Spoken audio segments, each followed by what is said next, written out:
Lors du traditionnel Conseil des ministres tenu le jeudi 29 janvier 2026, plusieurs décisions majeures ont été arrêtées en vue de renforcer la gouvernance et d'améliorer les conditions de vie des Burkinabés conformément aux orientations de la révolution progressiste et populaire.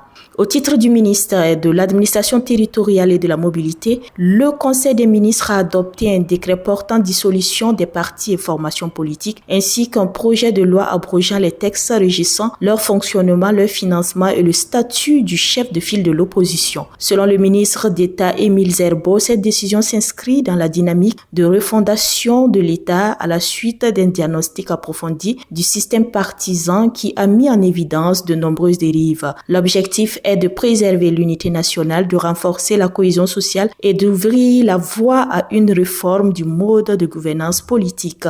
Le patrimoine des partis dissous sera transféré à l'État tandis que les projets de loi seront transmis à l'Assemblée législative de transition. Par ailleurs, le Conseil des ministres a adopté le plan relance, nouveau référentiel national de développement pour la période 2026-2030. Évalué à 36 milliards de francs CFA, ce plan s'articule autour de 4 piliers fondamentaux: la consolidation de la sécurité et de la cohésion sociale, la refondation de l'État et l'amélioration de la gouvernance, le développement du capital humain ainsi que le développement des infrastructures et la transformation structurelle de l'économie. À travers la mise en œuvre du plan relance, le gouvernement ambitionne notamment la reconquête totale du territoire national, la réduction significative du taux de pauvreté, l'amélioration de l'expérience de vie et le triplement de la capacité énergétique du pays.